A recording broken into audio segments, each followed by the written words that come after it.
दोस्तों आज की इस वीडियो का हमारा टॉपिक रहेगा द गाइड। ये एक बहुत ही फेमस नोवेल है जिसको लिखा है आर के नारायण ने। ये कहानी है राजू नाम के एक लड़के की। राजू जो अपनी कहानी खुद बयां करता है।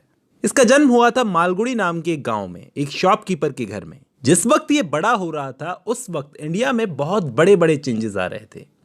सबसे बड़ा चेंज ये था कि इंडिया में रेलवे बन रही थी। इंडिया में रेलवे लाइन डेवलप हो रही थी और इसके गांव मालगुड़ी से होती हुई वो लाइन जा रही थी और ये चीज रिप्रेजेंट करती थी कि इंडस्ट्रियलाइजेशन अपनी जोर पकड़ चुका था।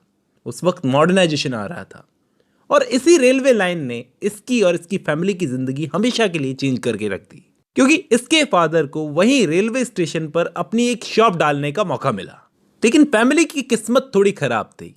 राजू के फादर की अचानक से डेथ हो गई तो रेलवे स्टेशन पर अब जो शॉप खुली थी उसको संभालने का सारा जिम्मा आ गया राजू के सर। लेकिन राजू का इस चीज में कोई खास दिल लगता नहीं था। वो ज्यादा टाइम तक एक शॉपकीपर नहीं रह सका। मालगुड़ी में जो भी विजिटर्स आते थे बाहर से, उसने क्या किया, उनको रेलवे स्टेशन से ले जाकर मालगुड़ी की अलग अलग जगहों को दिखाना शुरू कर दिया। कहने का मतलब वो एक गाइड बन चुका था। वो विजिटर्स को अलग अलग टाइप की कहानियां सुनाता था।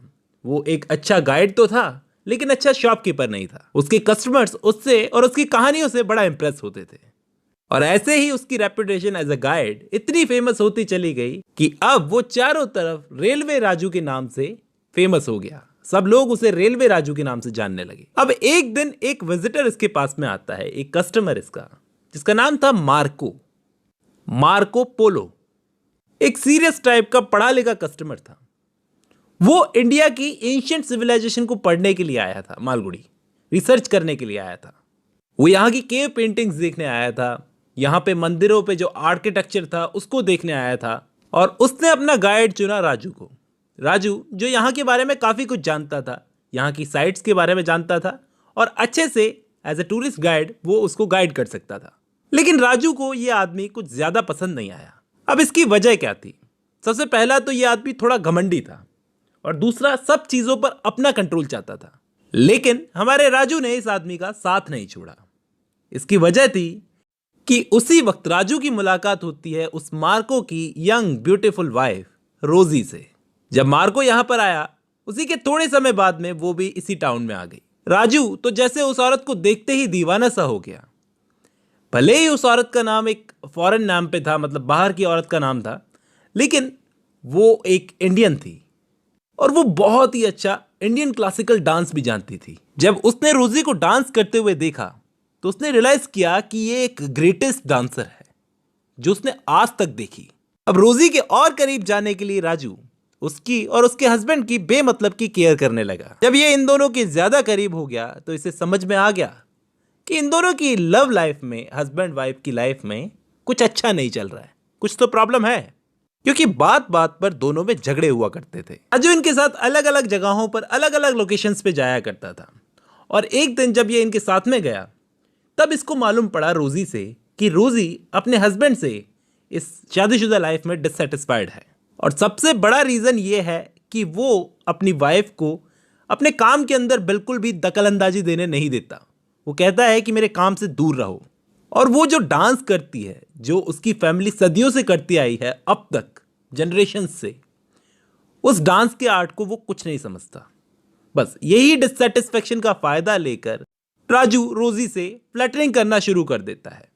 उसको कॉम्प्लीमेंट करता है, कहता है कि आप जैसा तो कोई डांस ही नहीं कर सकता मैडम।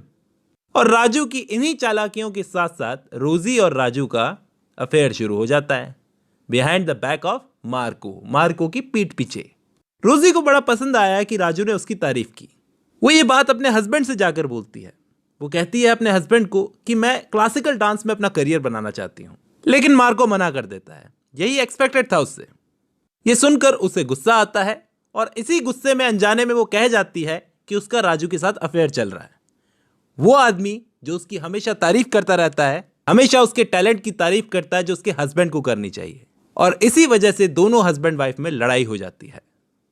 इस बीच में जब राजू मार्को और रोजी से मिलने आता है पीक हाउस पर, तो वहां पर ना तो रोजी ना ही मार्को बताते हैं कि उनके बीच में अभी क्या हुआ है, किस बात पे उनकी लड़ाई है। बस रोजी ने राजू से सिर्फ इतना कहा कि हमें अकेला छोड़ दो। राजू क्या करता? राजू वापस मालगुड़ी आ गया। वहां पर उसे रोजी की याद सता रही थी। अब दोस्तों मैं आपको बताऊं कि ये टूरिस्ट गाइड का काम तो करता है, लेकिन उससे कुछ खास अर्निंग नहीं है। अर्निंग इसकी थी रेलवे स्टेशन की दुकान से। वो इसको संभालनी थी, जो ये संभाल नहीं रहा था, और इसी वजह से इसको पैसे की तंगी होने लगी।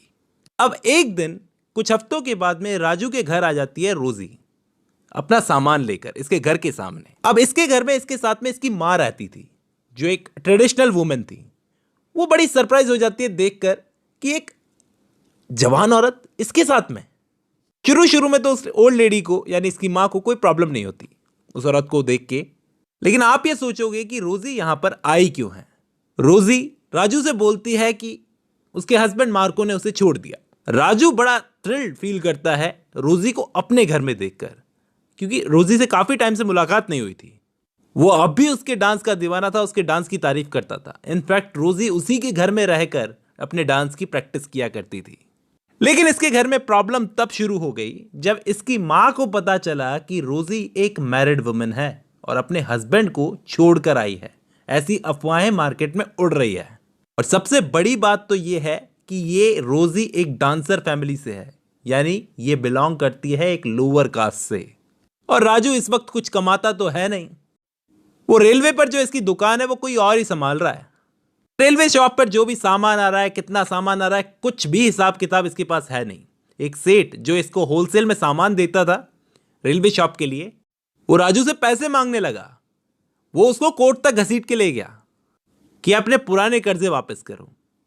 राजू को कुछ पता नहीं था कि उसकी रेलवे शॉप पर चल क्या रहा है। वो वापस गया अपनी रेलवे शॉप पर, तो उसने देखा कि उसका बिजनेस तो जिसको संभालने के लिए दे रखा था उसने लॉस में पहुंचा दिया है पूरा। और क्या इतनी प्रॉब्लम्स कम थी कि इसके अंकल भी इसके पास में आ गए, यानी इसके मामा जी, इसकी माँ के भाई। वो आते हैं घर में और बोलते हैं, राजू तू इस औरत को छोड़ेगा या नहीं। ये औरत यानी रोजी अभी की अभी इस घर से बाहर जानी चाहिए। लेकिन राजू पे तो उसकी दीवानगी थी। राजू ने अपनी माँ की साइड लेने की बजाय रोजी की साइड ली, और उसके रिस्पॉन्स में इसकी माँ ने ये घर छोड़ दिया। वो अपना सामान उठाती है और अपने भाई के साथ ये घर से चली जाती है। रोजी को बेचारी को पता नहीं था कि राजू की जिंदगी में कितनी फाइनेंशियल प्रॉब्लम्स चल रही है। वो अब भी घर के अंदर रहकर अपनी डांस की प्रैक्टिस करती रहती थी, चाहे बाहर, घर के बाहर कितनी भी अफवाहें उड़े, कितनी भी बातें बने, राजू भी इसे एनकरेज करता रहता था। और एक दिन रोजी ने कहा कि मैं रेडी हूं, मैं इतनी प्रैक्टिस कर चुकी हूं कि अब पब्लिकली स्टेज पर लोगों के सामने परफॉर्म कर सकूं। और राजू भी रेडी था उसको स्टेज पर सबके सामने लाने के लिए। उसने स्टेज पर उसको लाने के लिए एक नाम दिया, नालिनी। एक नया नाम, नालिनी। यह नाम उसके पब्लिक डेब्यू के लिए बहुत अच्छा था। पहली बार राजू ने सबके सामने उसकी पब्लिक परफॉर्मेंस करवाई। और दोस्तों आप क्या मानोगे, पहली ही परफॉर्मेंस में रोजी को एक ह्यूज सक्सेस मिली, बहुत बड़ी सक्सेस मिली। जो भी पैसा कमाया था उसका सारा क्रेडिट किसको गया? सारी की सारी फेम मिली नालिनी को और पैसा मिला राजू को। और वो बन गया एक नई डांस आर्टिस्ट नालिनी का मैनेजर। नालिनी अब इतनी फेमस हो चुकी थी कि उसको जगह जगह से ऑफर आने लगे थे। नालिनी के डांसिंग आर्ट ने उसको एक गाइड से एक बहुत पैसे वाला आदमी, एक इन्फ्लुएंसर में बदल दिया था। धीरे धीरे ऐसे ही करते करते राजू और रोजी एक बड़े से लग्जरियस हाउस में मूव कर गए। वहां राजू मीटिंग करता था बड़े बड़े पॉलिटिशियंस से, बैंकर्स से, रिच मर्चेंट्स से, बड़े बड़े व्यापारियों से। और नालिनी से एक बार मिलने के लिए उन्हें राजू से तो मिलना ही होता था, मतलब राजू से मिलकर ही जाना होता था। अब धीरे धीरे जब नालिनी की फेम बढ़ती चली जा रही थी तो लोगों से मिलना जुलना भी होता था, लोगों से दोस्ती भी बन रही थी। तो राजू को इस चीज को देखकर जेलसी होती थी कि उसके इतने फ्रेंड्स नहीं हो सकते, तुम्हें इतने फ्रेंड्स नहीं रखने चाहिए। धीरे धीरे उसने उसके फ्रेंड्स की लिमिट्स कम कर दी, यानी कि उसने कुछ चुनिंदा फ्रेंड्स बनाए और लिमिटेड टाइम दिया कि इतने टाइम तक इतने आदमियों से मिलो। राजू को यह ख्याल नहीं था जो वो कर रहा था इससे कितना ज्यादा डिससेटिस्फैक्शन रोजी के अंदर डेवलप हो रहा था। और एक दिन राजू को रिसीव होता है एक अनएक्सपेक्टेड पार्सल मेल के थ्रू, जो भेजा था उसके हस्बैंड मार्को ने, यानी रोजी के हस्बैंड मार्को ने। उसके अंदर एक बुक थी। वो बुक इसके हस्बैंड की थी, मार्को की। मार्को ने जो रिसर्च की थी केव्स पे, पेंटिंग्स पे, जो मालगुड़ी के अंदर, उस पर एक बुक पब्लिश करवाई थी। राजू ने वो बुक रोजी से हाइड कर दी, छुपा दी। लेकिन कब तक छुपा सकता था? रोजी ने अपने हस्बैंड मार्को के बारे में एक मैगजीन में पढ़ लिया कि उसने एक बुक पब्लिश करवाई है। वो बहुत एक्साइटेड हो गई। लेकिन उसे बहुत ज्यादा गुस्सा आ गया जब उसे पता चला कि मार्को ने, उसके हस्बैंड ने, उसको एक बुक भेजी थी और राजू ने उस बुक को उससे छुपाए रखा। राजू को इस बात से बहुत जेलसी हुई कि जिस हस्बैंड ने इसको छोड़ दिया था, जिस हस्बैंड ने इसकी परवाह नहीं की, मैंने इसके टैलेंट को पूरी दुनिया को दिखाया, आज भी ये उसकी साइड ले रही है। राजू ने एक लेटर भी छुपा के रखा था जो उसके हस्बैंड मार्को की तरफ से आया था। इसको बताया नहीं था कि मार्को के लॉयर ने उसको एक लेटर भेजा था। जब वो बुक भेजी थी उसके जस्ट बाद में एक लेटर भी आया था।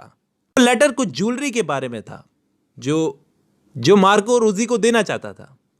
लेकिन वो लेटर रोजी को देने की बजाय राजू ने उस लेटर पर खुद के फर्जी साइन कर दिए। किसके फर्जी साइन कर दिए? रोजी के फर्जी साइन कर दिए, ताकि वो ज्वेलरी का जो बॉक्स रोजी को मिलने वाला था मार्को की तरफ से, वो खुद उसे पाले, रोजी को पता भी नहीं चले।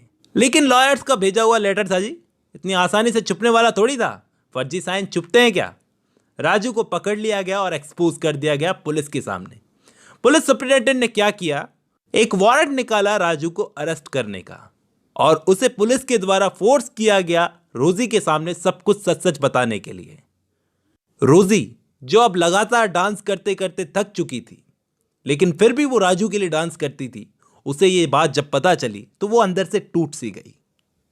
राजू, जिसके पास इतना पैसा और इतनी वेल्थ आ चुकी थी, उसे अब भी इस पैसे की लालच थी।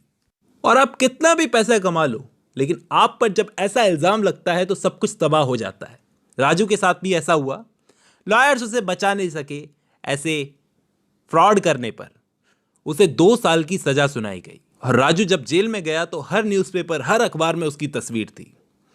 राजू कभी रोजी से दोबारा नहीं मिल पाया और 2 साल उसने जेल में काटे। फिर उसके बाद जब वो जेल से बाहर आया तो वो जाकर एक नदी के किनारे, एक छोटे से गांव में एक नदी के किनारे जाकर बैठ गया। वहां पर एक इसको अनजान आदमी मिला।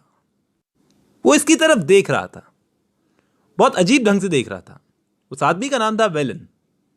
उस आदमी ने इससे कहा कि मेरी सौतेली बहन के साथ में मेरी कुछ प्रॉब्लम्स चल रही है।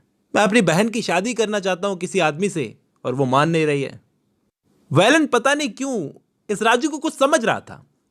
उसने पता नहीं बेमतलब में इसको रेस्पेक्ट करना शुरू कर दिया, जैसे ये कोई बाबा हो जिसको ये अपना दुखड़ा गा गा कर सुना रहा था। राजू ने सोचा कि इसकी हेल्प कर देते हैं। वेलन अपनी बहन को इसके पास में लेकर आया, राजू के पास। और राजू के समझाने पर आप मानोगे नहीं, इसकी बहन मान गई रिश्ते के लिए।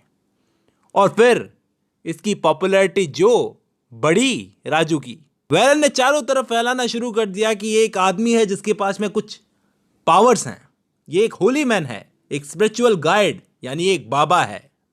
और गांव के लोग, यहां वहां के लोग उसकी बेमतलब में रिस्पेक्ट करने लगे, उसके लिए खाना लाने लगे, उसके लिए डेली चीजें जो चाहिए होती है वो लाने लगे। कुल मिलाकर इसकी फ्री नरिशमेंट होने लगी। और इसने भी फैसला कर लिया कि ये वही रोल प्ले करेगा जो ये गांव वाले चाहते हैं कि ये वो बने। इसने अपनी बड़ी बड़ी दाढ़ी उगाना शुरू कर दी और वहीं पर गांव की नदी के पास में जो मंदिर बना हुआ था वहां पर ये रहने लगा। धीरे धीरे ये फेमस होने लगा गांव वालों के बीच में, और लोग इसे सुनने के लिए घंटों इसके पास बैठे रहते थे। ये अलग अलग टॉपिक्स पर बातें करता था। वो इन सब लोगों के बीच में भी एक धोखेबाज की तरह फील कर रहा था कि अब भी वो एक धोखेबाज वाली हरकतें कर रहा है, क्योंकि आखिर वो एक बाबा तो था नहीं ना। लेकिन जिस तरह की अच्छी लाइफ इसको यहां पर मिल रही थी वो कहीं और कहां मिलती। लेकिन यहां पर एक नई प्रॉब्लम स्टार्ट होती है। प्रॉब्लम ये कि इस गांव में सूखा पड़ता है, और इस तरह से सूखा पड़ने के कारण गाय, बैल, बकरियां सब मरने लगते हैं, और इसी कारण आपस में लोग झगड़ने लगते हैं। लोगों को इसी तरह से झगड़ता देखकर राजू कहता है एक पागल आदमी को कि लोगों से कहो कि झगड़ना बंद करें, अगर लोग झगड़ते रहेंगे तो मैं खाना नहीं खाऊंगा। लेकिन वो पागल आदमी इस बात को गलत तरीके से लेता है। वो जाकर लोगों को ऐसे बोलता है कि महात्मा जी फास्ट रखेंगे ताकि बारिश हो। लोगों को राजू में एक उम्मीद दिखती है। वो दौड़कर उसके पास में आते हैं। वो ये चीज देखकर बड़ा शॉक्ड हो जाता है कि उसकी बात का कैसे मतलब निकाला गया है। लेकिन अब वो प्रॉब्लम में फंस गया था। अब वो ये फास्ट छोड़ भी नहीं सकता था। लोगों ने उसे महात्मा जो मान रखा है। और ऐसा करते वक्त वो विलेन को अपनी सारी कहानी बताने लगता है, अपनी पूरी स्टोरी, नलिनी की स्टोरी, कैसे वो टूरिस्ट गाइड था, कैसे माँ छूट गई, कैसे घर छूट गया, कैसे जेल में रहा, कैसे फ्रॉड किया, सब कुछ कहानी बताता है। लेकिन ये कहानी सुनने के बाद आप सोचोगे कि विलेन के दिल में राजू के लिए इज्जत कम हो गई होगी, लेकिन ऐसा कुछ नहीं हुआ। वो अब भी राजू को एक महात्मा की तरह देखता है। राजू सोचता है ये क्या है, कैसे लोग हैं ये लोग। राजू सोचता है कि अभी तक तो जो कुछ भी हुआ वो इसकी मर्जी के बिना था, लेकिन अब ये फास्ट करेगा यहाँ के लोगों के लिए, ताकि बारिश हो। आखिर जिंदगी में एक बार ये अच्छा काम करने जा रहा था। और यहीं पर शुरू होती है राजू की लाइफ की एक आध्यात्मिक कहानी।